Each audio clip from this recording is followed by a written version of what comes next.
right. Well, this is the first time we're doing this. This is the Wanderers podcast. I'm Nicholas. This is. Hi everybody, this is Javier, and welcome to the Wondrous Podcast. Yeah, man. So this is our first ever episode, man. It's definitely something different that we've never ever tried, right? Yeah, this is the first time we've been trying to get to this for the past couple of weeks, and it hasn't been going too well. But honestly, now it seems like everything's real good. So if anyone ever wants to try this, I'd say go ahead. It's gonna be really fun. Yeah, I definitely didn't think that it was going to end up looking like this. I thought it'd be in a different place, or that it even started in the first place. But we're trying. It's all good. I do think that meeting you, Javier, it's definitely been a long way, man. Right? Like, when was the like? How did we first meet? I think we met back in high school. High school during one of the first years, I believe freshman year during the summer. I believe we were in what's it called? It was just the summer bridge program. I think so. Yeah, summer bridge program, and we were in a class together. I don't remember too much from back then, but I remember meeting a couple of people, and you're definitely one of them. Ever since then, I remember seeing you at least in 2 to 3 classes for the rest of my high school experience, and honestly, it was really nice. Mm-hmm. We were able to talk a lot, not too much, just because we'd be passing by each other and stuff like that, but it was always a good experience. Dude, I totally agree. It was so cool. I think the class I remember you most in was Mr. Mastis's class. I think, didn't you have him? Yeah, I had Mr. Mastas, which was our social studies teacher for junior year, I believe. Yeah, it was AP US History, and it was me, you, and Gian, and and that was it, right? No, there was Gabby and Danian. Oh, I remember those yeah. two for sure. I think there were more people there, but I can't remember at the moment right now. Yeah, Mr. Mastis was really cool. He was always like, "All right, guys. So basically, what we're gonna do," and it's like and especially in the beginning of the semester, where he was like, "All right, look, this is probably the easiest A you're gonna get. All you have to do is do this write up and turn it in like every week. It's like a page long. It's like nothing." And like you passed the class, and like I have to admit, looking back, like it was a pretty easy class. I also learned a lot, which is pretty cool, but it was just so easy, and people did manage to still fail his class. Honestly, if I could, I would have failed this class too, just so I could see it one more time. Hey, that's what's up. That's what's up. Repeat Yes. offender. Yeah, Mr. Masters was a really cool man. He was, I believe, around like what 5'9", 5'10", and he didn't have too much of a muscular build, but it was somewhat there. It was sort of like the dad muscular, like 30-something-year-old, early 40-something-year-old, and he was just doing his thing. He'd come into class, he would teach everyone there, and he'd always crack a joke or two, and he was a really cool guy. I remember he'd never let us see his arms because he had a sleeve. He had his sleeves going from his wrist all the way to his chest. That we only got to find out about because of a picture on Facebook of him holding a big pint of beer. Jesus. A big pint of beer, and then like I think after that we've also found out that he was a really good martial artist as well. He was a really good martial artist or something like that. I think he was doing competitions. I don't think it was going like too big, like amateur, but he was up there. I know that he was in music and like in bands. Like he was a real big fan of the band called Fishbone. Like he's more into ska band. Like he also had this poster. What was it called? Of Rancid. He had a big ass poster of one of the albums from Rancid. And I know he also hosted the club, right? The music club. Yeah, it was something else. That class was really cool. I really enjoyed it. I think that's where we really like solidified our friendship there almost. Since we had to spend so much time together. And even then, it was only like just that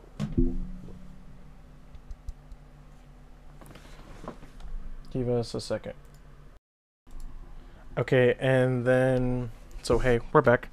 Um, but yeah, overall, high school was a definitely. I mean, it was definitely a defining experience for both of us. I believe we've. I mean, I definitely don't. If I would travel back in time and go back to my middle school self, I don't think I would be able to recognize him or relate to him at all. You know. I think the stuff we did after high school, with like community college or just hanging out and making memories is ultimately what like I guess made our friendship more vibrant and really gave it a fresher breath air.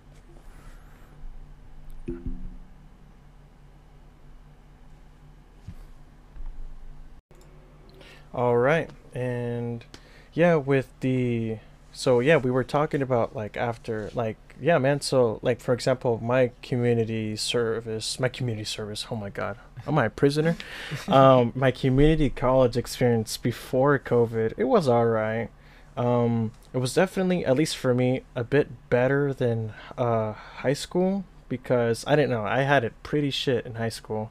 Honestly, like every day I came, oh my god, especially senior year, man. Mm. Like I had Mr. Jennings, and this teacher was the worst. Like, especially when I tried to apply to Cal State San Bernardino, I needed help with the transfer stuff, and he's like, "Hey, bro," and in my mind, I'm like, "Well, despite that you're an avid teacher whose whole job is to help you get into people at college, he would tell me, 'Hey, man, do this on your own time,'" and I'm just like, "Wow." And they pay you the big bucks. I don't understand teachers that are like that, that are supposed to help you, and even then, when it's their actual job, when it's their actual job to get For you real. out there and get you to a good, positive future, they're like, hey, you know what, you could do this on your own time. For me, I believe it was the same thing. It got to the point where a lot of my family members, they saw that I wasn't doing too great in school, but I was doing all right. I was getting A's, B's, D's, some F's, like every once in a while. I know I did really bad during freshman year, but I turned myself around during the rest of my high school experience. And through that, I saw that they were mostly just telling me, you know what, you should go to the army, you should do this. You're not gonna make it in college. And I was like, you know, fuck. Like, I'm sorry for saying this, but fuck you. You guys were supposed to help me out. And even then, I tried community college, and for my first semester I lost 26 pounds of muscle. I was really big on working out during high school, and the summer definitely was my biggest shine in my body. I was really happy where I was standing, and from there I kind of slowly lost it all. My high school experience was really nice. It was really great just because I was more laid back. But during my community college time, I realized I needed to work. I needed to do this. I needed to hang out with my girlfriend at the time. I needed to get a job. I needed to keep up with work. And for someone who didn't have a car, I spent most of my money trying to do stuff for other people and transportation. And I don't know about you, but that thing consumes you. It consumes a lot of your money, so it's constantly just working, and then the times that I'd have off, I'd barely have enough time to like see anyone because I'd be getting off work at 2 in the morning, sometimes going to school at 5, and the only times I'd had to really sleep were on the times that I was on the bus, and even though it was like 45 minutes, it felt like a really good power nap. From there, I just stopped eating as much, and over the course of the next year or two, I didn't continue doing as best as I should. After a while, I lost that girlfriend, and I lost a couple jobs. I was doing okay, honestly, because every time that I'd lose a job, it would mostly just be me quitting. And in the back of my head, I thought to myself, you know what? I didn't talk to many people here, so it's time for me to move on and find something where I feel happy. It's been a while now, and I dropped out of college last year. I really want to go back. I really want to be able to see that experience and be able to grow as a person, get more experience, and learn something new, something that I could put bread on the table for my family in the future, hopefully, or maybe get that money and go around, explore the world, gain more experiences than I have now. I want to be a more rounded out person, and now that I'm outside of college, I see a lot of things differently. I was able to save up for a car. I've met some really cool people over time, and the people that have stayed with me, Nick, you included, Thank you. I appreciate that a lot. I appreciate the people that were able to stick around with me, even if they saw me in the slums. Just 'cause like seeing people stick around was enough for me to be like, you know what, that should be enough. I should be able to move forward through this, and even if it's struggling constantly, then I'll do it either way. Dude, I totally feel you on that, man. Wow. Yeah, I definitely do see how. Oh my god, I didn't even think about that because I was dealing through my own stuff. But it must have been tough for you, dude. And I wish I did. I wish I saw that. But we're here now, and I really appreciate that. Despite then, what the time we're living in now, I think is more. I think it. What's the word for it? Unified. Yeah, I think we're more unified, and I think the what makes us friends, I think, has only gotten stronger, and I always hope that it could just continue to get stronger. You know, I do remember the one time that then with your lady friend that we went to that guy's house, and there was a pool there, and we all got high, and then Gian and Cameron came. Do you remember that time? Yeah, yeah, it was her friend's house. It was a girl that she was living with too, Kayla, if I remember correctly. Yeah, that's her name. Kayla, and yeah, she had a pool and everything. I remember we just had like a little get together, and I tried bringing over some of my friends too, because it was mostly their friends. So I was like, you know what, like you guys should come. I want to be able to smoke with you guys. I want to be able to like. Yeah, I know it's been a while, but you know what? If we're able to like get together like this is a good way to catch up. And it wasn't that bad, honestly. And don't worry about that, because everyone goes through different battles, everyone goes through different things, and it's just like the fact that at the end of the day, or maybe like some other time, if we're able to talk about it, then it's okay. As long as you're able to keep on striding forward, I feel like you're doing all right. I agree. I agree 100%. For me, it's like this thing where I'm not really a happy person. Like I am not a happy person. But I do feel content, and when I'm happy, when I am with those that I know that care about me, like yourself, Javier, and my mom, of course, my grandma, my uncle, Alex, Matthew, and just as much as they want the best for me, I want what's best for them. And I think through just experience, we've all, once again made our friendship stronger and our relationships. I think when it came to community college, the worst thing that I had to deal with was probably, I had to take a statistics class for it during the summer. It was the worst thing ever. It was like World War One, like trenches, like an F bomb artillery would fall into your trench, and you would fail the class for the whole semester. And like I floated so hard, like I went from like a D to like a B, and then like through turning turns some assignments I got an A, and then through sheer luck, and then like we had a midterm. It was three defining tests.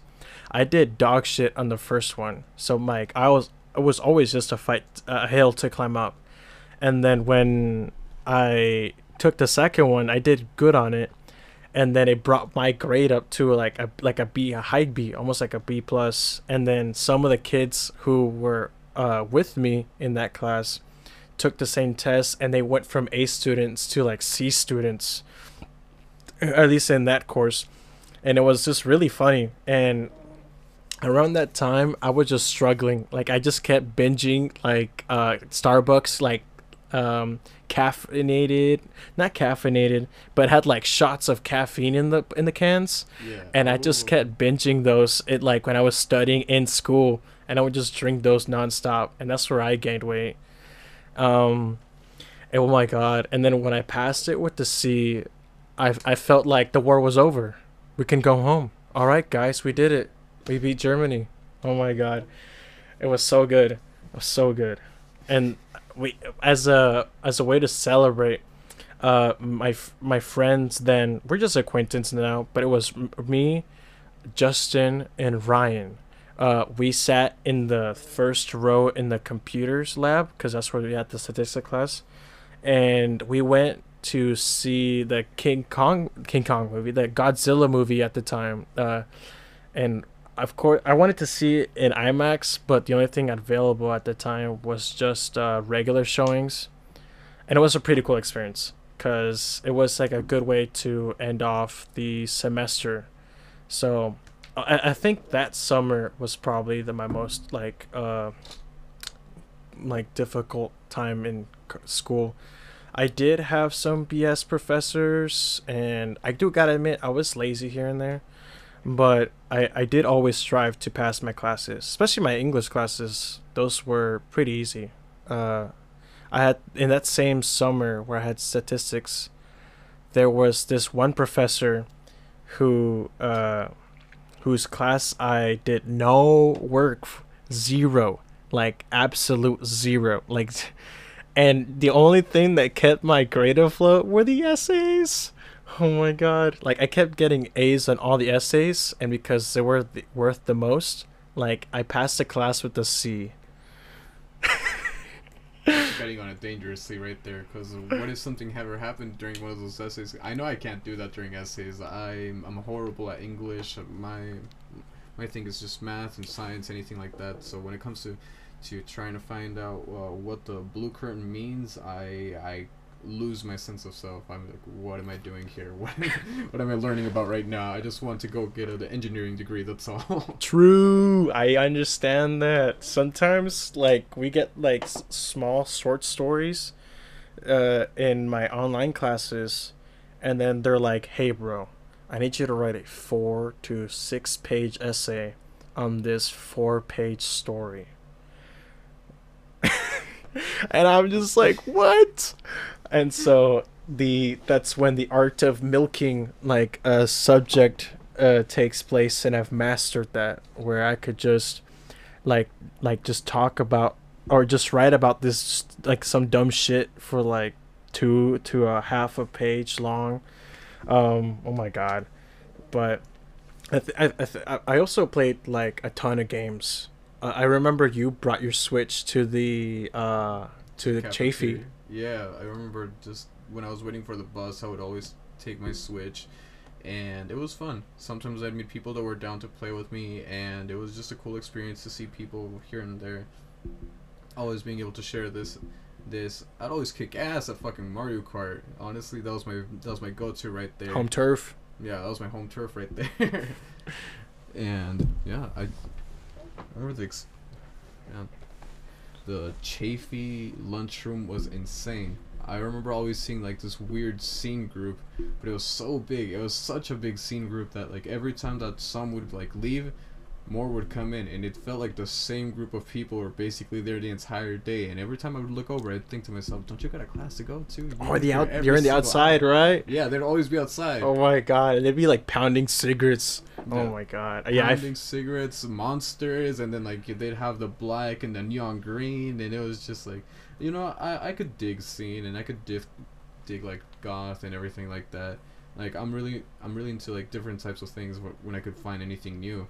But these people just like, man, it just felt like they were just like making 2015 YouTube jokes, and I was like, man, please, I just want to pass by. But like every time I'd pass by, I would feel that like what's it called? I'd feel that like Markiplier vibe, and I was like, no, please move on. Vibe. Oh my god, dude, I totally. Always seeing like this weird scene group, but it was so big. It was such a big scene group that like every time that some would like leave, more would come in, and it felt like the same group of people were basically there the entire day. And every time I would look over, I'd think to myself, "Don't you got a class to go to?" You're in the outside, right? Yeah, they'd always be outside. Oh my god, and they'd be like pounding cigarettes. Yeah. Oh my god, yeah. Pounding cigarettes, monsters, and then like they'd have the black and the neon green, and it was just like, I could dig scene, and I could dig like goth and everything like that. Like I'm really into like different types of things when I could find anything new. But these people just like, man, it just felt like they were just like making 2015 YouTube jokes, and I was like, man, please, I just want to pass by. But like every time I'd pass by, I would feel that like what's it called? I'd feel that like Markiplier vibe, and I was like, no, please move Markiplier on. vibe. Yeah. Oh my god, dude, I totally get that. Like, they were very like hot topicy and at times like cringe. It almost felt like they were in their own little world, and I was just like, hmm. I mean, I talked to them and I hung out with them at times when I had no one else to talk to or hang with. They're pretty cool. I follow some of them. Follow me on Instagram, but the like I don't know, it was just different. Like, and the most of the time I hung out in the lunchroom, I was just on the inside. And when it was like peak classes in the morning and through the afternoon, that place would always be packed. Yeah, it would always be packed. There would be like at least a cool 30 people on that little section right there, but inside the cafeteria it was just gathered. It was just congregations of different people, everyone like from different types of like classes, different everything. And it was kind of cool. It was just people getting together just because we all wanted to stay in the warmth, even though we live in California where it only gets to like 40 degrees if we're lucky. No, like everyone was like, "Oh, it's too cold. We bring out the heavy jackets just so we don't freeze up, even though it's gonna be 50 degrees to 60 degrees later on in the day." Yeah. I also knew. Remember that? I think I had the cafeteria was all right. I had food from there, and I talked to the cooks. Like, there was this dude Malik who was like really chill with, and he would hook me up sometimes. I always ordered like a beans, rice, and cheese bowl, and I'd be like, "Hey, homie, just like throw a fuck ton of vegetables in that motherfucker, please. I'm hungry." And then, like I would just order it like as a beans, cheese, and rice bowl, and then like I would get it for like at a really good price. But then the main that like the head people like realize like, hey, this is just like another menu item in our menu called the burrito bowl, and it was like $10 more, and so they started charging me for that instead.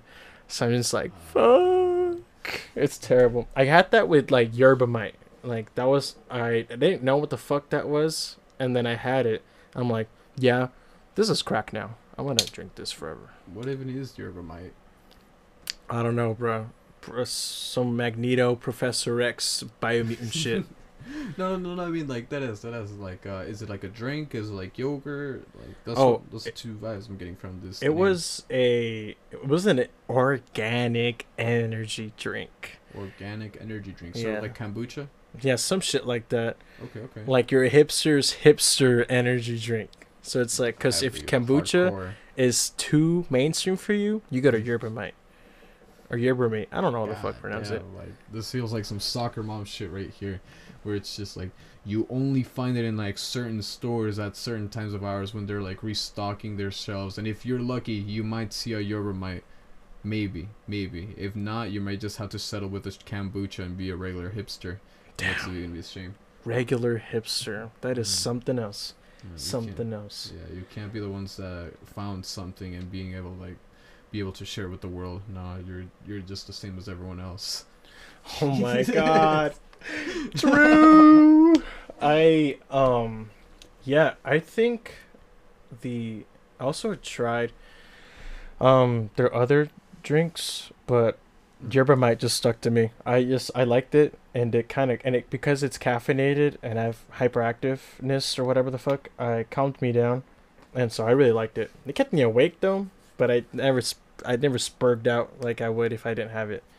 Okay. Yeah. I mean, how?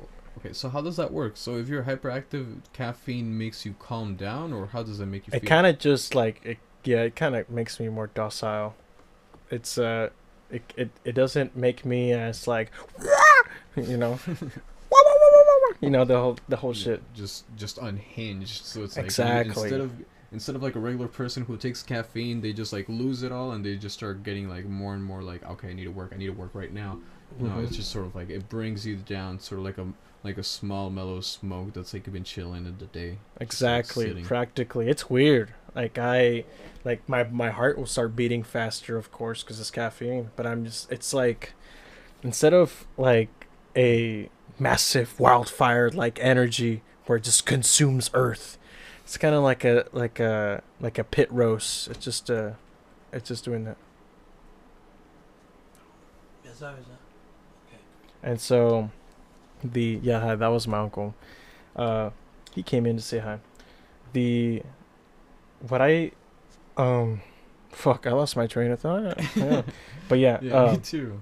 yeah, so yerba mate. Yeah, that was that drink. It was, I think, the defining drink of my community college experience. But what is it? 2020 happened, and all of a sudden, someone ate bat soup or something of the like, and then we had a Resident Evil like outbreak where the coronavirus spread, and everything closed. Yeah, at first it felt like everything was serious. Everyone was taking it more cautiously. No one was really going out. Those who were truly essential workers were the only ones out, and even then, many were quitting their jobs. Many people were losing many things. But as the months passed by, I don't know what happened. That like we're not scared of this anymore.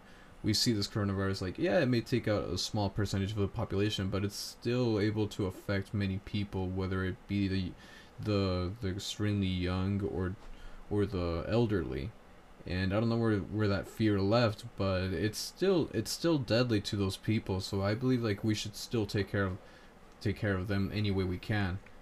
And if it's taking more precautions, I'd say that's all right. But now that it's been over a year that we've been in quarantine, we're finally getting to a vaccine. It seems like everything's opening back up again. Oh, finally. Yeah. I mean, I don't think we'll ever go back to being truly normal. Like, I think at least at my job at Jack in the Box, they're still gonna be like, all right, look, I get it, we're all vaccinated, but just so people don't sue us, you're gonna continue to wear face masks forever. Yeah, I could see that. I could definitely see that. Yeah. I could see that people are gonna probably start being more clean. I'd say more definitely like focused on that, because before this it was just like, oh you like didn't wash your hands like when like taking stuff out of the freezer and then like cooking. Oh, it's fine. Now you gotta clean your hands every time you look at the clock. And honestly, I'm kind of thankful for that, because I don't want to find any hair or anything like that in my food. Fucking pubes. Yeah, shit. Maybe some of those though. Maybe Scrumptious. Scrumptious. Maybe a little crunchy. Maybe a little wet sometimes. Exactly. Who knows? Maybe a little rat head. Who knows? Depends on what type of restaurant you're visiting. If you're visiting in Alberto's at 3:45 a.m., you might get a little bit of that. Who knows what we can get? For real. That's the experience right there. A little bit of meow meow in your food. You never know. You might find it on your Domino's pizza. It's be like, hey, look, a cat. Oh, delicious. Did I ever tell you about the time that I ate dog on accident? You ate dog on accident? Yep, what the fuck? It was fucking the most stereotypical situation where it could happen. It was this well, my family, they come from TJ, Tijuana, and that's where I'd see my dad and my step siblings. And every time that I would go over there was this like there's like these like few Chinese restaurants that we always like to go to. I don't know why, but we've always been big on Chinese, Japanese food. I don't know how we got there, but we just never dropped it. And there was this one restaurant that we'd visit all the time, and they had really good egg rolls, really fucking good egg rolls, and like the meats there were really good. And honestly, like, yeah, I'm not gonna lie, sometimes that shit was just like mouth watering. And I remember one time we had gone, and there were rumors about things going on here and there, but like everyone hears rumors about a restaurant, about how like there could be immigrants, or they could be like using dogs, especially about a fucking Chinese restaurant. Like, who's not gonna say that? The power of their fryers are like plutonium or some bullshit. Yeah, they throw a little bit of plutonium. They just sprinkle it on top of the rice, so it gives you that extra bit kick of like warmth inside. Mm-hmm. And I remember like 2 weeks after visiting this place, we see on the news that a whole bunch of Chinese restaurants got shut down because they were using dog meat in a good portion of their menu, and it wasn't just dog meat. It was horse. It was just, like random fucking animals around the world. There you go. Around the world. Honestly, man, it was the worst around the world experience I could get. But honestly, I'm not gonna lie, the taste was still immaculate. So I don't know what they did to it, because I've heard that horse meat is pretty tough. So the fact that they made it feel tender, I would honestly eat it again if it was the same type. It wasn't gluey when it comes to the horse meat. No, honestly, it was just like it was a really nice fucking experience. Like honestly, like if I could go back there and eat it like that, then maybe I would. Maybe I would. But like give me a little bit of that roof roof. Yeah, a little bit of that woof woof. Some. But I remember reading that article, and then my dad's like, "Hey, come here." I'm like, "Oh, what's going on?" "Oh, nothing much, nothing much. Just read right here."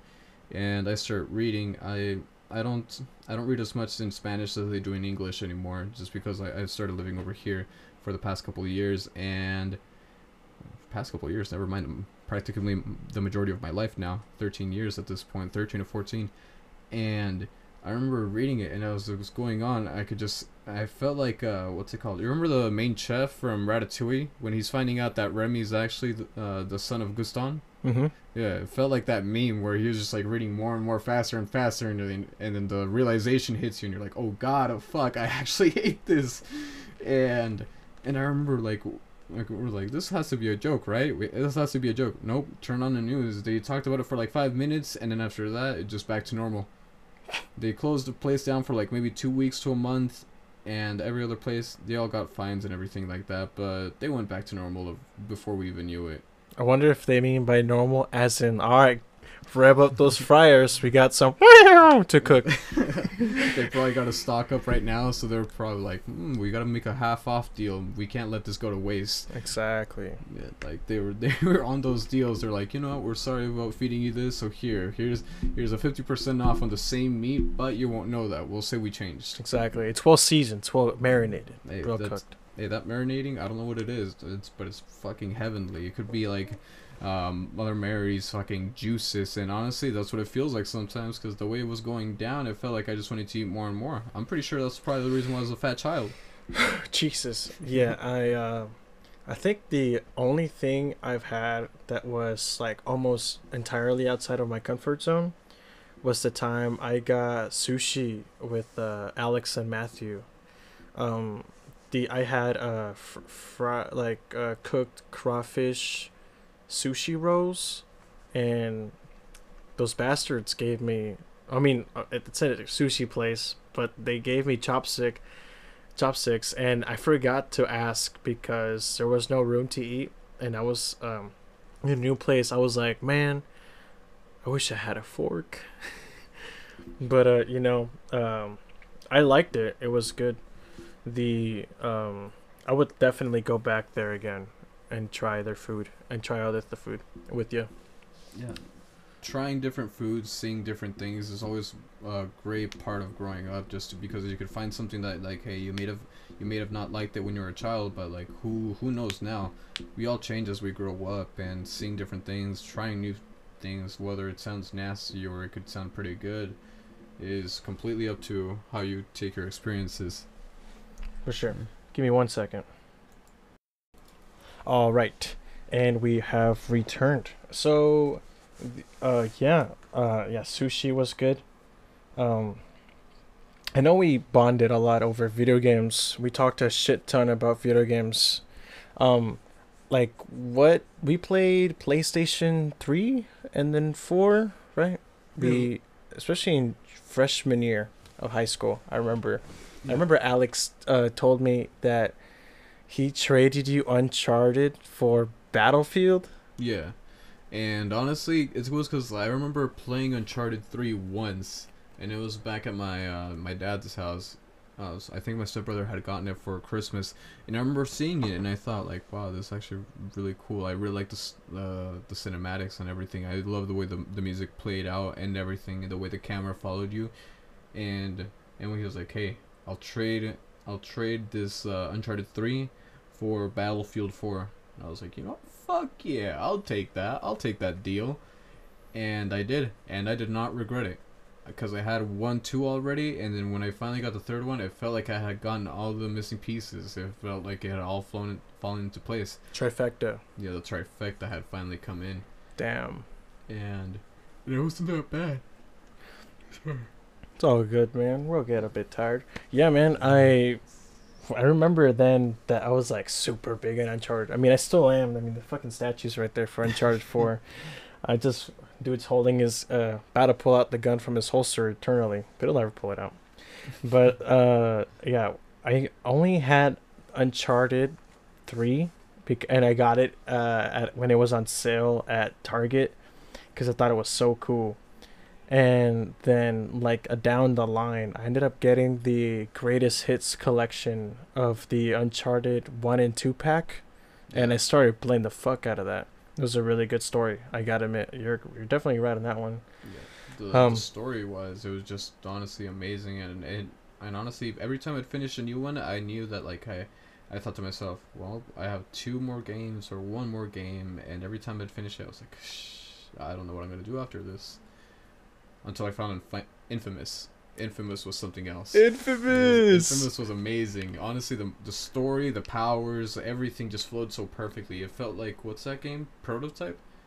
I don't know. I just love the way that it felt like a comic book, but not completely there. But it was just like the dark outlines and the way the world building worked. The way that, I don't know if you people have played this before, but in Infamous, you end up finding that, spoiler, the main villain is you. I'm talking about the first one. Yeah, when you're playing against Kessler. Yeah, Kessler. It turned out to just be you, but just bald. Oh wait, they're both bald. Never mind. Yeah, they're both bald. Yeah, but it was a really cool game. Finding everything out, it was like crazy, especially for us back in freshman year or like during the 8th grade. I was like, what's going on? For real, that kind of twist caught me off guard because I was so close. Like, this is just another dude.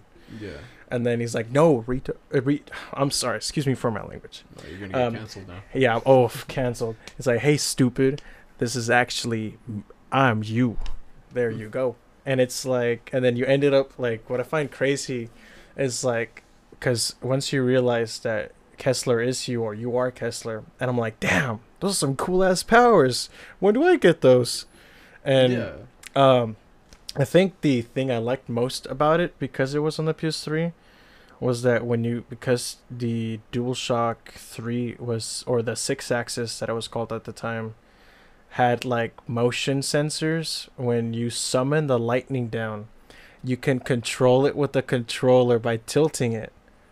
That was such an amazing power, and then just using it on an open street or something like that against a whole bunch of enemies, depending on what route you're going, it was either A, try to be careful with the civilians, or boom, take the civilians too and get a bigger power up. Exactly. I remember that, like, for me, it was so harrowing to try to play the bad route, because I was like, I don't want to kill no people. But yeah, like, I beat the first game on the bad difficulty, and it was just hard. And then but the thing is, I had to restart because there was a option where it's like, you're a bad person, right? But then you have the option to do like something really good, for, like, instead of keeping the race fear, you actually I chose to destroy it.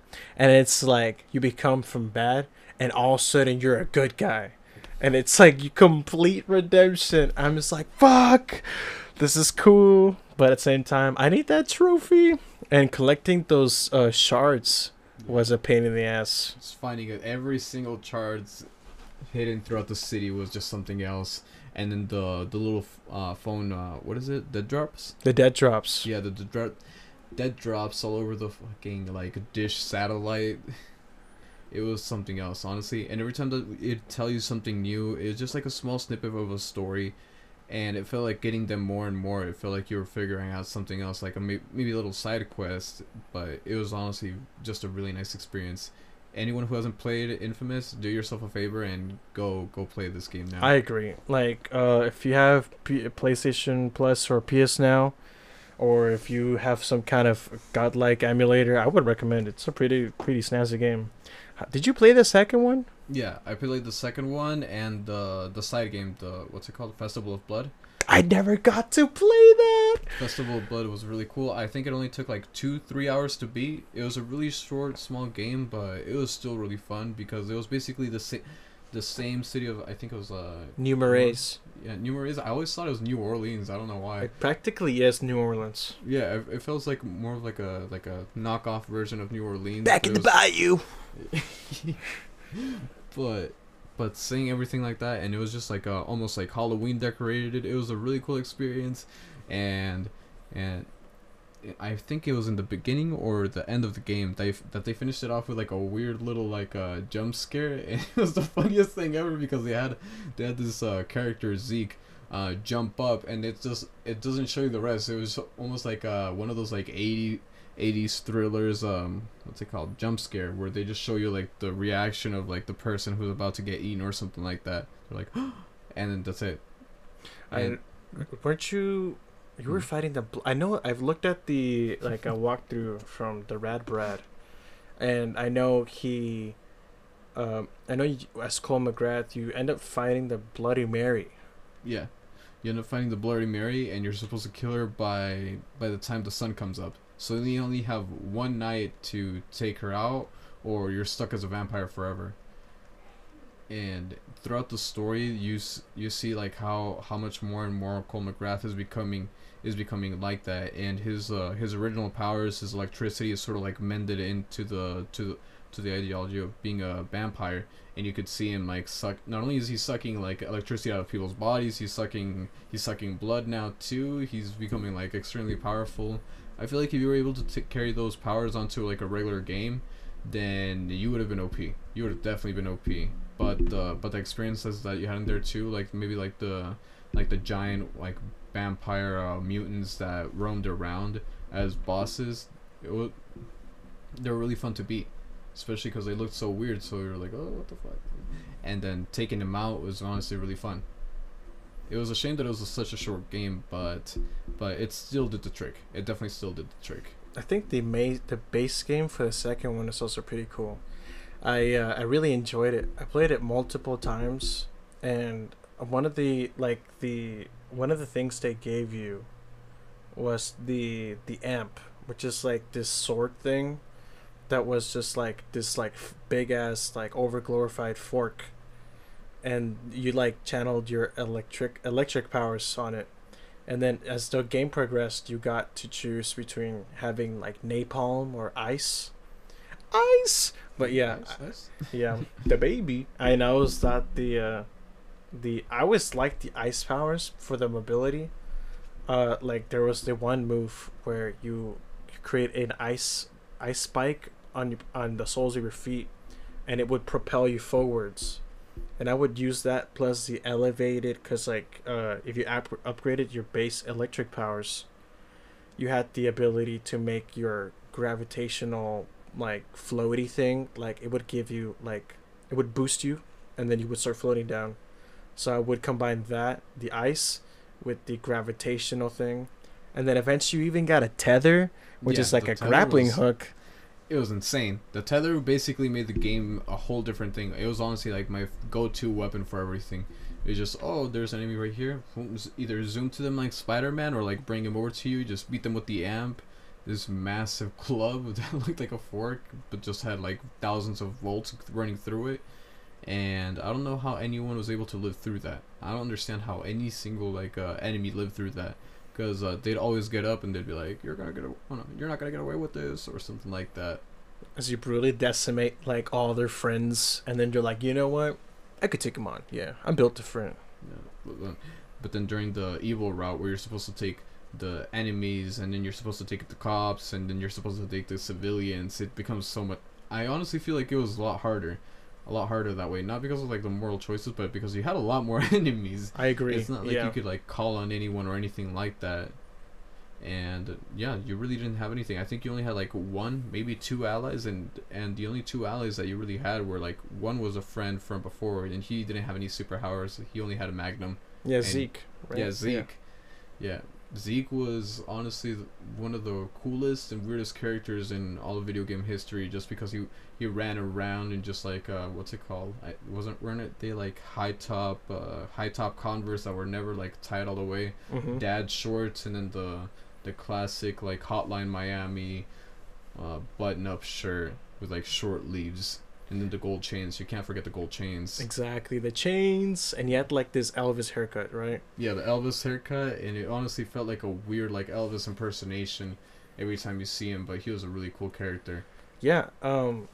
I think there's also I remember like vividly now. Like do you like the two people you get powers from Mm-hmm. is Nyx, which is the uh I guess the Bayou chick who has napalm powers, and then there's Quo, which is this Asian chick who is an agent at first for the federal government, and then she develops ice powers afterwards.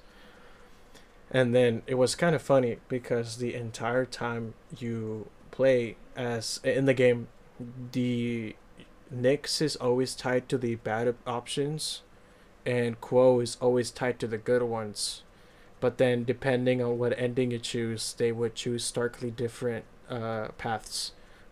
Quo, ironically, wanted to preserve the status quo, and wanted the beast, which is like this, I guess like Terry Crews looking dude, who became huge and like sucked out souls like a Neon Genesis Evangelion angel, uh, to like roam around and kill people and awake other conduits, which was like one in like every million or so.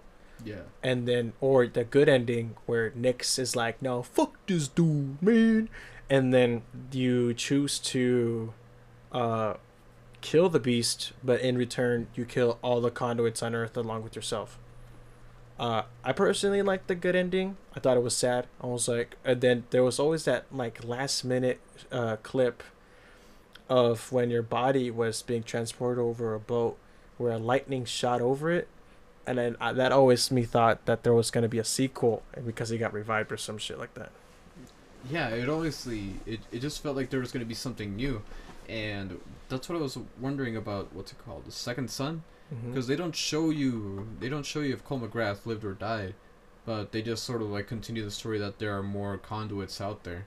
So do you think that the whole like getting rid of the beast and mostly all the other conduits that were alive was completely useless because they still managed to live, or I don't think so because the whole point of the first two games was to try to get rid of this virus that the race fear caused onto normal people, and by killing the existing conduits, then you also killed all the virus. But after in the events of Second Son afterwards, you more conduits started showing up after the eradication of the virus. So like in other words, like it was like the race fear caused these mutations, but like I mean the people who had the virus probably gave birth to these new conduits and so on. Next you know it turns to My Hero Academia. No, I'm yo, just kidding. low key, if it turned into that, maybe it'd be kind of cool. Honestly, maybe to be able to like create your own like different like power setup or anything like that. Shoot, like maybe they hey, Naughty Dog, if you're listening to on this, you should do that. You should definitely make a MMO online where you guys have like different powers and different abilities, just like DC Universe, but just not as cheap. For real, that game is Yeah. jank as fuck. It's jank, but it's like I know that you're supposed to get through the first like 30 levels of like leveling up till you can finally get to the game, but I feel like at that point it just feels like something completely different. I've played through that with like many different characters. I think I've had like maybe like 8, 9 characters, and I always reach level 30. But then after that, I don't know. I'm like, well, this is it. I've lost my drive, and I delete it, and I'd come back to it maybe a few months, maybe a year later, do the same thing with the same people, and I just end up losing it again. I don't know. Like I feel like you could have had like a better continuity, because the way that it was set up originally, it just felt like you're just like grinding. You're grinding so much, like you're farming for new levels. You're trying to get like this ability, and once you're at level 30, it just like I don't know. And yeah, I mean, that was the infamous series, man.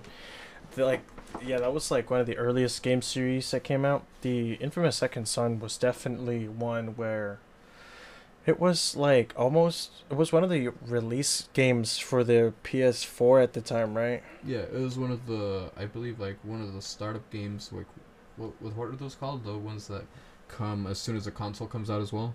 I think just released. I don't know either release Release title? titles. But I Something know like they were that. bundled with like the consoles. Yeah. Like I know one of them was 1886, Yeah. Killzone Shadowfall, Yeah. and it wasn't the Ratchet and Clank game. What's that? It's the it was like Little Big Planet. uh I think so, but it was one where you control like this rock tiki person. Knack. Knack. Knack! Knack. That one. Man, I used to love seeing all the memes and everything of like, where's Knack 3? Where's Knack 3? I want Knack 3. Or Knack 2. Come on, bring Knack 2. We For need Knack 2 real. right now. Where's Knack? That's funny, yeah. Oh man. Yeah, the PlayStation was it offered. I think the PS PS3 had a ton of exclusives like Infamous, which Infamous did carry over, but it also had some exclusives like did not make the cut. I think, or maybe they are on the new console generation. Like, do you remember Resistance? No, I don't remember Resistance. It's like the one where the aliens invade and then you have to kill them. No. Oh, No, I okay. don't think so. It's all good, man. What about Killzone? Did you play Killzone? No, not as well, dude. I barely played any games. I'm gonna be honest with you. I played the same games over and over again, and that was it. Like I was satisfied with that. And then after a while, I don't know what happened. That like I'd get more games, but it just like it wasn't as satisfying anymore. I just slowly stopped playing. I tried to get into different things like VR. I play VR every once in a while. I play Population 1, but my interest in video games died out, and I've been trying to get it back just because I know it's a fun experience to be able to like play with other people and just like sit there for hours on it and just like talk to them about different things. And even then, like you could just ignore the world around you for like even a brief moment and just play. You could play with people that you don't know, and you could still feel like you've developed a lifelong friendship with them too. So losing that honestly feels like I want to regain it again. I definitely want to regain the ability to play games and just like be happy about it. But now I kind of like see games and I'm thinking to, and every time that I play, I think to myself, I need to do something. I need to do something right now. I don't know what it is, but I need to be like productive for the day. I can't sit down, and even if I'm trying to relax, the most I'll do is just like watch anime. I've been trying to watch Naruto. It is the longest fucking series I've It been is pretty long. dedicating it. And Naruto is definitely a dedication. It's something that you have to dedicate to, and it's definitely worth the watch. But at the same time, like sometimes you just get so tired. Like I've been watching this last season I was on, it was for Yukimaru and Three-Tailed Beast, and it feels like it was the longest. It felt like the longest. What's it called? Arc. Yeah, longest arc so far, but it just felt so unsatisfying just because I felt like it kept on going over and over again. And Yukimaru, this kid with long hair, he does not talk. He just keeps on talking about the red camellias and white camellias, and how if you lose someone, they'll turn into red camellias. And I can understand that, but like this kid is suffering. This kid has like some like hard ass trauma, and and every time like he talks about it, he's like, what, no, okay, we're gonna keep on going. And then like they keep on talking about friendship, and honestly like sometimes it's cool, but fuck man, I want to see some action. I want to see something new. I definitely agree. The world building sometimes is a lot. It's a lot, but I think when you get to the fights, because of all the baggage that they throw onto your face, like they mean more, and Yeah. like Oh, you're yeah. like fuck, like this is it. This is why we're here. Yeah, like it definitely gives you that emotional connection to those characters, and you could see why they're fighting, and it shows you some like different ideologies here and there. And honestly, sometimes you're rooting for different characters for different purposes. Sometimes you could be rooting for a villain, and even with the what's it called, with the filler episodes, sometimes you'd have some good villains where you'd think to yourself like, wow, you know what, like maybe if you didn't go this route, maybe you could have been good. And sometimes it makes you think about it, but sometimes at the same time you end up with stories like Yukimaru and the Three-Tailed Beast, and god damn, I feel like they could have done so much more with that. I feel like there could have been so much potential in that in that arc right there, but it just turned me off. I haven't been watching Naruto lately. I think it's been like 2-3 weeks since I stopped watching now. I think I finally got through that season, but I still felt that like weight. I was like, no, I need to step away for a moment. I agree. Sometimes like I when I watched Naruto, I didn't watch. I binged it, but there were times where I was like, all right, I watched enough. And then like a week or 2 or 3 would go by, and I'd be like, you know what? I'm gonna binge a couple billion more episodes. Yeah, and then like it was just like on and off that way, cause that way I don't get bored of I don't get bored of Yeah. like or make it a chore. Yeah, it's like it burns you out if you try to keep on watching it, and that's what I was trying to do. I try to whenever I'd come home from work or something like that. I'd come home like at 1, 2 in the morning, and I'd be tired, and I'd think to myself, you know, I could do this while relaxing, while letting my body rest, and then it'd be good and all, but every once in a while I'd fall asleep during an episode, and or watching it on Crunchyroll, it kicks your ass because you don't know where to keep on watching it from, and then when you press on an episode, it'll immediately send you to the ending. I wish they could just like rewind it for you or anything like that, but they don't, and it's just like, especially on the Roku stick, I hate that. Christ. Yeah, man. I don't watch anime on Crunchyroll. I use Anime Hub, and for Naruto, there's a website dedicated to just the Naruto series entirely. Okay, okay. I need to send it to you again. Yeah, send me Anime Hub. I need something like that because now I'm just using like main websites like Crunchyroll or VRV, and they're cool and all. They're definitely cool. They make it easier. You don't have the ads, or you don't have to worry about milfs in your local .5 radius True, that true. are trying to fuck. But damn, sometimes I miss that. Sometimes I think to myself, you know, maybe there is a milf that wants my body. Who knows? That'd be awesome. Yeah. I definitely yeah, I would try Crunchyroll, but I know it's free, but like doesn't it have ads? Yeah, the free version has ads, and you have to buy if you want. If you want the better versions, you need to buy it, and sometimes it does stack up. I think like the highest tier is around $15, and it allows you to watch anime simultaneously on 4 devices. But I think if you don't Right. have that, it'll just start logging you out of like different devices if you're not there. Yeah, man, I can't do that. It's yeah. I'm not gonna pay $15. I mean, I already pay for like Hulu, and that comes packaged with like my Spotify stuff. Yeah. But I don't feel like paying more. Like I'm already kind of a cheap bastard when it comes to like subscriptions. Oh yeah, definitely. No, there's no reason not to be. If anything, because at the end of the day, we all work, we all do different things, and it's just how much time do you actually have to watch these shows, to watch a movie, and who's to say you're going to finish it? Life sometimes takes over, and you just can't keep on watching things like that as you used to before, and that's okay. It just means that we're growing up, we're going different routes, and it shows growth. So having to buy all of those different things, it's sometimes troublesome because like when you look at shows or like streaming services like Netflix, yeah, they used to have good stuff. Then they started deleting them, like Friends. They started deleting. I'm never gonna forgive them for taking off the '70s show. I binged it, and honestly, it was the happiest I've ever been binging a show that wasn't anime. The only show I ever felt like that was what's it called? Nope, never mind. I can't think of one. But I've always wanted to watch Breaking Bad. I've seen a couple episodes, and I always thought, damn, this is really good. But the fact that they're like 45 minutes long to like 35. They're and like stuff movies. that. Yeah, they're like small movies, and the fact that there are 5 seasons of that. God. Yes, like I know I'm dedicating time to Naruto, but like even then, that's already a chore. To do that with like a show that's more serious, I'm like, God damn it! Like Yeah, it's a long haul. yeah, it's definitely a long haul. It's oh my god. Like I did watch Breaking Bad all the way when it was on AMC, Mm-hmm. like on TV, a long time ago. It was a good show. Yeah.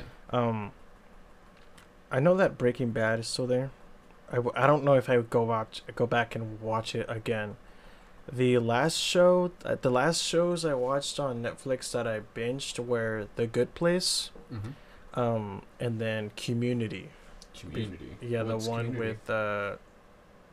with what's his face, Childish Gambino, Childish and just Gambino? Joe McHale, the main guy, one of the main guys. I watched it and like I sort of saw it as like an alternative to rewatching like that godforsaken show. What's The Office? The Office. Yeah. I mean, I've seen a couple episodes, and yeah, sometimes it seems funny, but like a lot of times it's just like painfully awkward humor, and yeah, I enjoy that every once in a while. But like it gets to the point where like they keep on doing it over and over again. It just feels like there's no real growth. It feels like it's just the same thing, and you just like it doesn't feel right after a while.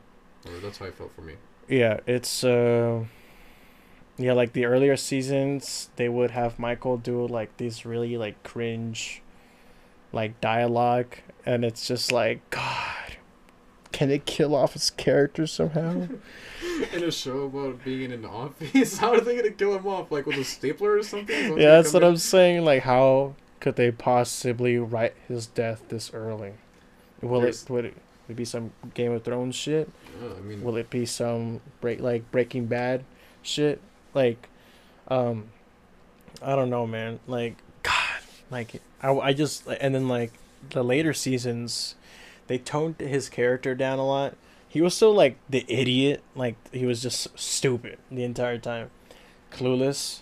Um, and I honestly really enjoyed the parts where he wasn't around. I, Jesus. yeah, like I thought like Dwight was funny, and I thought the Jim and Dwight I think were like the funniest like combo. I also like the dude from the PR. From the PR. Yeah, like the guy who's like always sad looking. You know what I'm talking about, right? No, I don't think I do. Oh my But god. that sounds painful to watch. It sounds for how many seasons? 6, 7? About 7, 8. I don't know. It's But like it's and then to know that people are like, hey, have you seen The Office? This is my religion. And it's like, have you seen the part where an episode, or it's like season 3, episode 7, number, in the episode when it was 15 minutes, 7 seconds, and they give you the exact frame. They give you everything. The exactly. just for this like one-liner joke that's like, huh. It's not even that funny, but they're like, oh! Like they go crazy. They go crazy For with real. this joke. I guess there's like the sentimental value because like yeah, I see like once you finish like a show like that, I definitely would get attached to it a lot more because like you see the characters grow differently, and I could definitely see people getting attached to that. But sometimes it's like, damn, just please, I want to see if there's gonna be growth. Like actually let there be growth. Like I don't want there to be like some growth at the end of the episode, and then by the next episode just be completely back to normal. Yeah.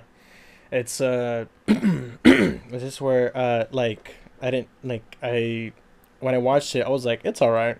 It's alright. Like I also watched Parks and Recreation. Yeah. Did you see that one? I watched a few episodes. I know I watched the what's it called, the Christmas special for Bubbles. Okay. I remember that one. I definitely remember that one. Yeah. And it was a cool episode. Honestly, I was like, you know, I should definitely give this series a watch. I still haven't done it to this day, except every random episode every once in a while. But it hasn't been that bad. It definitely hasn't been that bad without it. So like, yeah, and then from there, I, I think the cool stuff that's coming out on Netflix is probably like some of the Netflix anime, like the Castlevania series was pretty godlike. yeah, I enjoy that one. Honestly, I really liked seeing the animation. Aren't they? They're working on the Berserk series, right? I think so. Yeah, I'm really excited for that. Mm-hmm. Just because I really loved the first season. It was really good. It was a really wonderful series just because the way the music blended into the scenes, and I think it might be because it mostly like felt like you were almost like reading the panels because it was mostly like still frame for a lot of like the images and the scenes. It felt like it flowed naturally. It didn't feel like it was too much movement. But then when you go watch the 2016 series, I'm not too picky on what's it called. I'm not too picky on 3D CG, but sometimes it just okay. I'm pretty sure whoever's seen this or whoever's watched this has seen the memes of Guts clanking around his sword, and it just sounds like a skillet. It just sounds like a Denny's skillet being smashed around. Because it really does. You could grab a skillet and you can go like that. You could smack it against something and it'll make the same noise. Christ. Yes, it is. It feels like they could have done so much more, especially with like the lore in that story. There's so much detail in every little part, in every panel, and it feels like it's such a good, amazing story. Yeah, it has its moments where it talks about rape, depression, and horrible things that happen to humanity, but overall, I feel like it is a good message. I hope that they're able to finish it soon. It's been 20 years. What's the message behind it? The message, honestly, it just feels like it's more of like keep on struggling, no matter how hard things get, no matter how difficult it may be, no matter like if you're crawling away and you feels like your nails are being ripped off. No matter how hard things can get, just know that if you keep on struggling, even if it's at the hands of fate, if your fate is to be someone who just dies off, someone who doesn't do great, then screw that fate. You make your own fate. That's the whole point of the series, to be able to create your own identity and to keep on fighting for that identity, and to care for those around you. Definitely care for those around you. Because at first it shows him growing with the Band of the Hawk. It shows him growing from someone who was never open to people, and over the years becomes more and more like a family with them. When you see him lose those people that he thought were family, it drives him to insanity, nearly, and he just goes off and keeps on hunting these apostles, these demons, in the name of just trying to get revenge. But wow. I don't. Yeah, it's pretty heavy. But I know that in some scenes, it shows the humanity that Guts has, because it shows that like in reality, yeah, you can be angry for years at a time, but how long is that gonna last? When in reality, like you can see who a person is by seeing what they get angry at. You could see what they truly care about. And it shows sometimes. You could see that in some people that like they'll get angry at a certain subject, and even if they're a cool minded person, if they're just like relaxed most of the time, but if they get angry at something, you could tell that it hit a certain nerve. And it shows that. And it shows that like anger, yeah, sometimes it's just a tool that you use to just cover up your sadness or the feelings that you feel inside. It's almost like a masquerade that while it can help you out, and yeah, you could beat people up while you're angry, at the end of the day, you're still gonna feel the same. You're still gonna feel the same empty feeling inside. So it's best to find people who you can talk about with, and move on. Try to make better memories and grow as a person. And that's what I've seen the Berserk series as. And just fighting for the people around you. Definitely. It's very compelling. Very compelling. Yeah, it's a really good series, honestly. It's one of my favorites of all time, just because of that. Would you recommend this? Oh, fuck yeah. I recommend it to every person that like asks me about it, or like, because I have the two of the master volumes in my room. Whoa! Yeah, like I have the massive boys. They look like dictionaries. I have one that's still wrapped.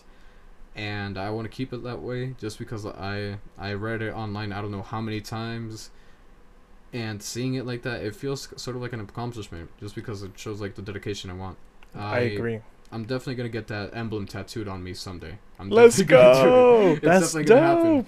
Because like it's just a simple design, but it feels like if you put it anywhere and people are like, oh, what's that? I'm going to go on a long fucking tangent, and I'm sorry for those people if they ever get to hear that. Hey, it's their fault, bro. They asked for it. They asked for it. They're like, they're just going to think like, oh, it's just like this or that. But no, they're just going to hear me go fucking insane for like a small, like maybe like 5-20 minute break. And they're just gonna be like, "Damn, you all right, dog? Like That's cool. It's just a tattoo. I'm sorry for asking about that." Mm-hmm. That's for me when it came to Naruto. Like that's how I feel about it. If I would get a tattoo, it probably would be the Leaf Village symbol. Yeah. But I don't know where I'd put it. Probably like on. Probably somewhere on my back. Yeah. Or on my shoulders. But I grew up, like the message behind Naruto is that it's very much about overcoming your hardships as well. It The way they detail it is that you're the entire time you're rooting for the underdog. You know, this kid has been outcasted by society because of things that happened to him that he wasn't like he had any part of. He was just born into that situation, and then he grows up, and then he had, at any time he could have just been like, you know what, fuck this village, and Yeah. it could have joined the Akatsuki. Holy fuck! And then thinking about it now, but instead he chooses to persevere, and he tries every day to be stronger, and to just so people can notice him, because no one who wants to because no one wants to notice him because he has the nine-tailed beast within him. And you see it early on in the show, in the first series, and then later on, in the second series, you actually see the fruits of his labor come to light as more villains show up. His training really pays off in the end, and he becomes a Hokage. And I think it's really cool because it wasn't through like sheer violence. It was through bonds, friendship, talk no jutsu, the joke that people talk about all the time.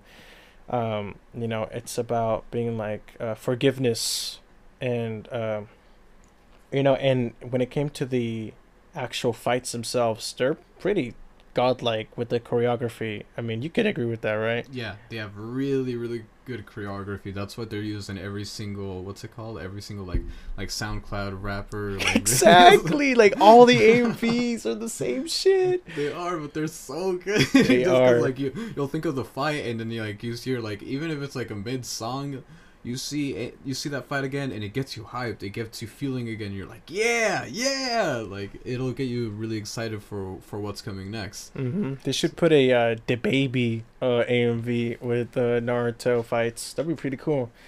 Um, yeah, and the thing about Naruto is that he never fights alone.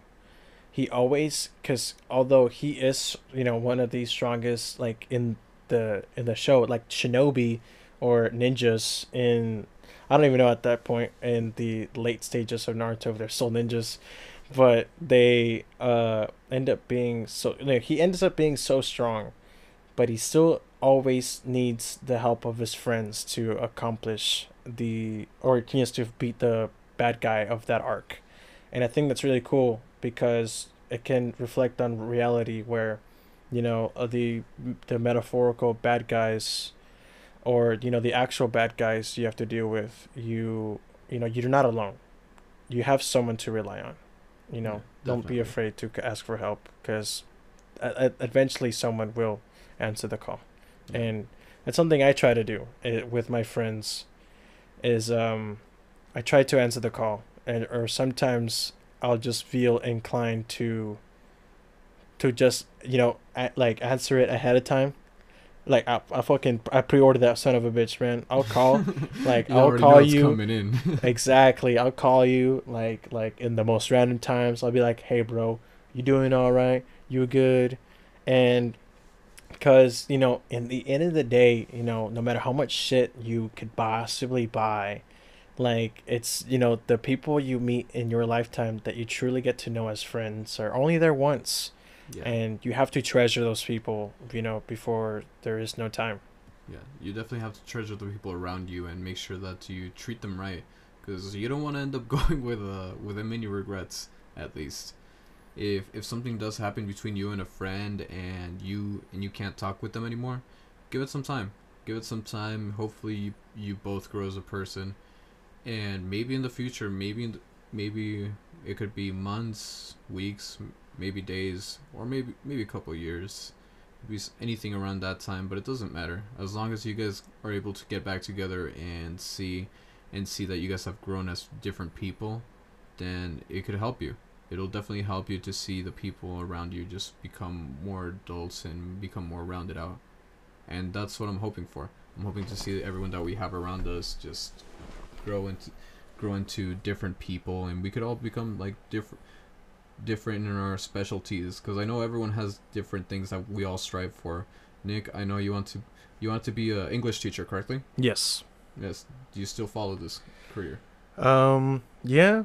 Although I think that if I had an ultimate omega dream job, it probably like I would like to be part of a video game museum where I could be a curator and I could walk down the halls where different consoles existed and their history of them and explain to people how they impacted society.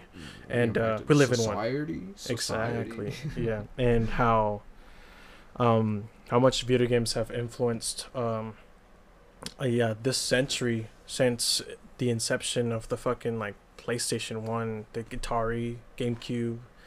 You know, I could go back to even further, you know. To go even further to like the what's that first game that came in like the 1958 or something like that? I don't know if 1958, but I know the Atari. I think it was the Atari, the first game where it was just a joystick with the red button.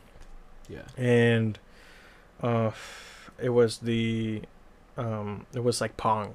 That was like the first game ever made. Pong? Yeah. Oh wait, hold up. Have you heard the boss music for it? No, there's a Plonk. boss music for Pong Plonk. or Plonk. No, I haven't heard for Plonk. I know Pong. It's one of my favorite soundtracks, not gonna lie. Yeah, definitely send that, and then I could watch it and I'll listen to it. That way, you know, we don't get copyright destroyed forever.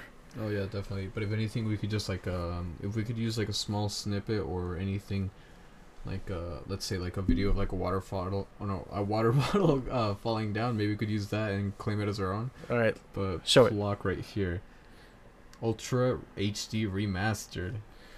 It starts off feeling like it's. Ooh, oh no, not that chime app. Oh, Oh, damn.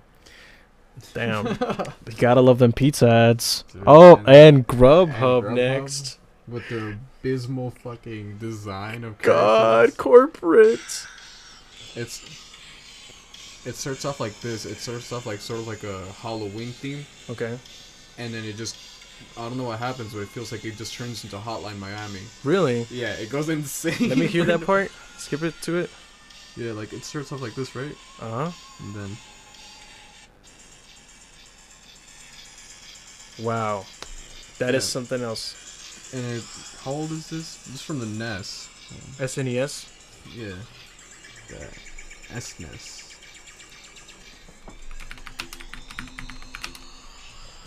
Like So this- the release date of that was 1990. That was Jesus. we were still swimming around our dad's sack for that one. Yeah, no, not even swimming in there. We're not even conceived at that point. True, we're not still e- just enzymes, DNA strands. Yeah, DNA strands floating somewhere. Maybe just like a little bit of fruit somewhere. Just like that's gonna be eaten by our dad in like the next couple of years, or not even the next couple of years, probably the next couple of weeks. And from there, we might end up in this. Not even the sack, but just like as a little bit of energy inside that motherfucker for who knows how True. long. That's funny. Yeah, man. It's yeah, it's crazy how long video games have come a long way.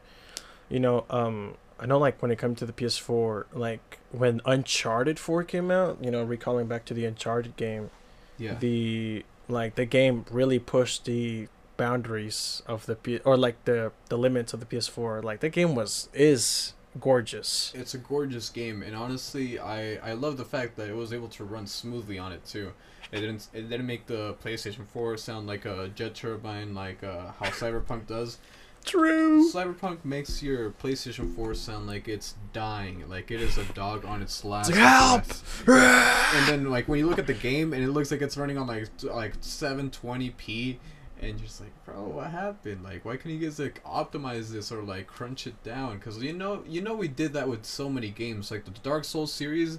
It's a beautiful series. It has a lot of like worlds that are just like connected to each other. You don't even need to go through like too many, like I'd say, what's it called, not cutscenes, but like you can basically see the entire world if you just like keep on walking through. No, There's very not- Metroidvania style. Exactly, like everything's connected.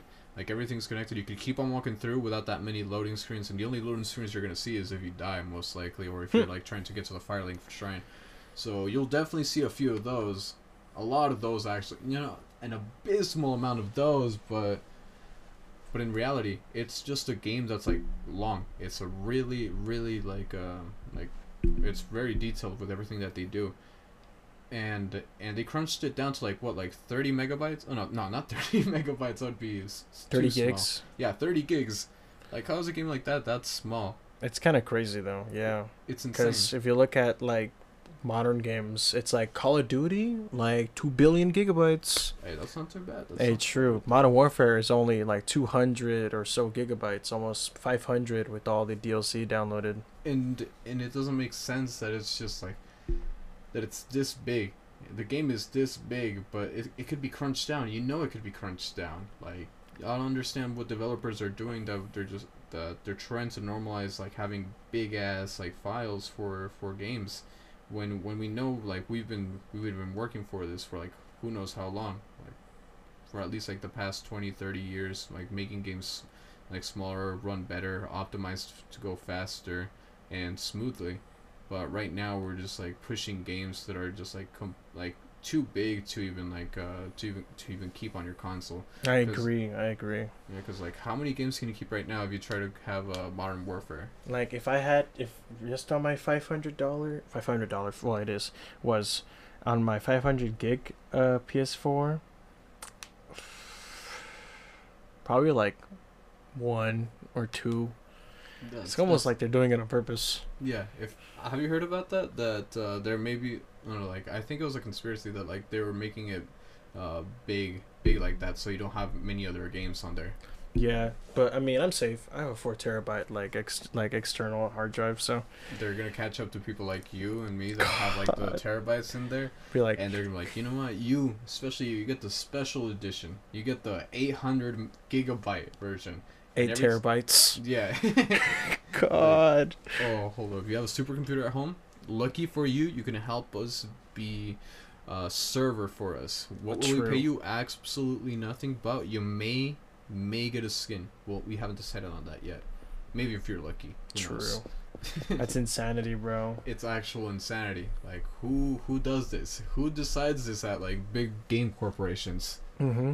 And so what did you going back to Uncharted 4, when you played it, how did you feel when when it was essentially the last game in Nathan Drake's story? I never got to finish it. That's for sure. But In your experience playing it, how was it like? My experience playing it, I thought it was a really beautiful game, and I heard about that, so it was a bittersweet feeling. My bad. Knowing that, because Nathan Drake has been around for how long? At least since the PlayStation 3, but like early on, it'd say it's like what, 2008? Yeah, but since the PS3's like, let me see, when did the first Uncharted come out? A Thief's End? Oh, no. 2007. Christ. 2007. Mm-hmm. And then the second one, 2009, and then 2011, and then fucking 2015. Yeah, around 2015. That's when the last one came out. That's fucking crazy, dude. It's fucking insane. And then you have the you have a PS Vita. Did you play the Uncharted PS Vita game? Nah. Honestly, I played only a few games on that Vita, and there was Corpse Party. I played Corpse Party halfway through. I think around like a dozen times, and I never made it through the end. I don't know what happened, but I'd always lose interest. I don't know what it is with me that like I'll be enjoying a game, but I can't stay on for too long. I feel it. I thought the PS Vita was really tight. It was really cool. It was a really cool small console, and honestly, I feel like it had so much potential. If developers at the time had put more games on it, I feel like it would have definitely been the success that the PlayStation, no, not the PlayStation, but the PSP was earlier. I feel like it would have either matched that or gone beyond. I agree. I was super hyped for it, and I never ended up getting one. I know they also Gravity Rush came out on that one. I never got to play that. I only played the demos on it. At the time, I was a broke high school student, and by the time I started making more money, I realized to myself, I don't have time to be playing games. I have to work. I have to be a corporate slave for the rest of my life. True, I feel that one. It's honestly hard for me to fit any game time. It's I'm on hard. the What are you playing now?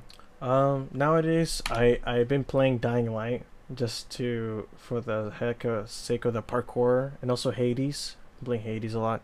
Hades? Hades is pretty good, yeah. I'd What's- recommend it. What's Hades? It's like a roguelike where you're the son of Hades, and you go through each circle of hell going upwards to escape it to go to Olympus. Okay, okay. It sounds almost like Dante's Inferno, but instead of going from the top to the bottom to the other side of the earth and trying to rise above that all, you're going from the bottom and then going to the top. Yeah. It's Wow. crazy. It's a good game. Well, D- I think we've made for the first podcast, I think we could wrap it up. And yeah, what do you think, man? Like, how was it? How is this? It's definitely a new experience. I can't deny that. It's definitely an experience that I want to see grow more. I know that there's been times that we struggle here and there, but I definitely look forward to seeing it grow. I definitely look forward to seeing this podcast grow, maybe meeting fans or maybe seeing other people who have new, interesting things to say, and seeing where things go. Exactly, I agree. Well, Javier, is there any social media you want to shout out? Shout out social media, dog. I've been on Instagram for way too long, and I do not use anything of that just for family or anything. I just used it now for memes, but maybe we could shout that out. Here, what's your Instagram? I mean, my Instagram is retro_loneliness. You could also check me out on Twitch at twitch.tv/retro_loneliness. What about you, Javier? What do you got? What do you want to shout out? What's your social media? What's your Instagram? My Instagram is at preheated_funk. It's all lowercase, just as it sounds. Just like if you're preheating a set of Totino's pizza rolls, and funk like the 2000, like the early 80s to 90s music strand. And if you guys want to send us a message on either one, let us know if you guys have any interesting topics that you'd like us to cover. And see you next time. Thank you. Bye.